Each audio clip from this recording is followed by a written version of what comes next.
ایک آخری بات یہ میں اپنے دوستوں سے کر رہا ہوں، خاص طور پہ جن کو اجازت خلافت ہے ان کے لیے، کہ کتابوں میں نے پڑھا ہے یہودیوں کے اندر جادو بہت زیادہ ہے.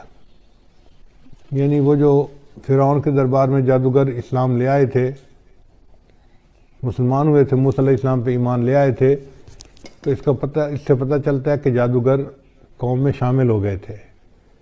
ویسے بھی سلیمان علیہ السلام کے زمانے میں جنوں سے لوگ جو ہے وہ جادو سیکھتے تھے، تو یہودیوں میں جادو بہت رہا ہے اور یہ جادو آج تک ہے. یہودیوں میں کچھ لوگ ہیں جو اسی پہ زندگی گزارتے ہیں اور اس کا نام ہے قبالہ. جیسے ہمارے دین اسلام میں نا تصوف، کہ کچھ لوگ روحانیت کو بنانے کے لیے پوری زندگی خانقاہوں میں رہتے ہیں، محنت کرتے ہیں، بیعت ہوتے ہیں. تو دین اسلام میں جس طرح تصوف ہے، یہودیوں میں اس کے مقابلے میں قبالہ ہے، اور قبالہ جادو کو کہتے ہیں، اور یہ جادو مستقل کرتے رہتے ہیں. ان کا حال یہ ہے کہ نبی علیہ السلام کے زمانے میں ایک آدمی تھا جو منافق تھا، اس نے نبی علیہ السلام پر بھی جادو کیا تھا، اس نے اور اس کی 2 بہنوں نے، اور نبی علیہ السلام پر 6 مہینے اس کا اثر رہا تھا. پھر اللہ تعالیٰ نے بتا دیا تو نبی علیہ السلام نے پھر ایک چٹان کے نیچے ان کے بالوں کو دبایا گیا تھا، وہ نکلوائے اور جادو کا اثر ختم ہوا.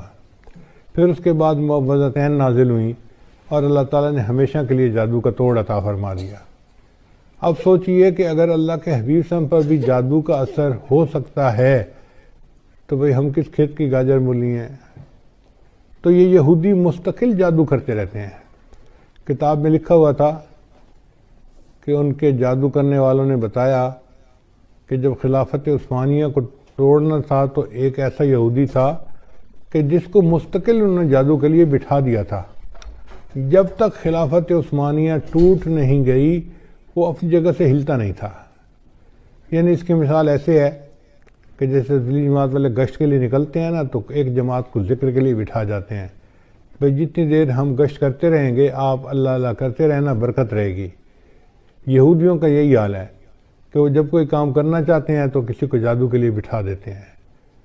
تو اگر وہ جادو کے لیے اس طرح بٹھا دیتے ہیں اور کرتے رہتے ہیں تو اس وقت جو روحانیت کے میدان میں آگے بڑھنے والے لوگ ہیں ان کے اوپر ذمہ داری عائد ہوتی ہے کہ وہ ان کے جادو کا توڑ کریں. اور ان کے جادو کا توڑ 2 ہی طریقوں سے ممکن ہے. ایک تو جو حفاظت کا حصار بتایا گیا ہے، اپنے اوپر بھی کریں، پوری امت مسلمہ کے مسلمانوں پر کریں. اور دوسرا یہ کہ اپنے معاملات میں یہ چیز شامل کریں کہ معاملات بھی کریں اور 15 منٹ آدھا گھنٹہ ان جادوگروں کے اوپر غائبانہ توجہ بھی ڈالیں کہ اللہ ان کے دل میں مسلمانوں کا رعب ڈالے اور ان کے شر سے اللہ مسلمانوں کی حفاظت فرمائے.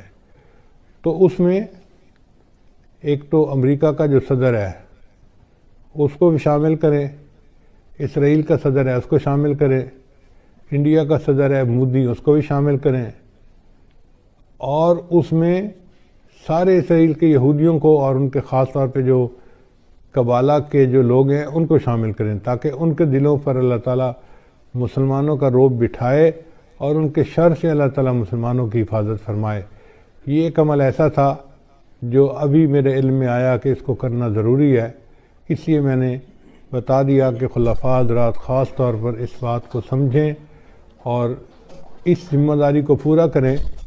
یہ امت لاوارث نہیں ہے، اس کی ذمہ داری روحانیت کے مشائخ کے اوپر ہے، ہر سلسلے کے مشائخ کے اوپر ہے، مگر کم از کم ہم تو پورا کریں نا. امید ہے باقی اولیاء کرام اپنی جگہ پہ دعائیں کر رہے ہوں گے اور توجہ کر رہے ہوں گے، ہم بھی اس میں شامل ہو جائیں گے تو اللہ تعالیٰ ہمیں ان کے شر سے محفوظ فرمائے اور اسلام کو اللہ تعالیٰ پھر عظمت کے دن عطا فرمائے.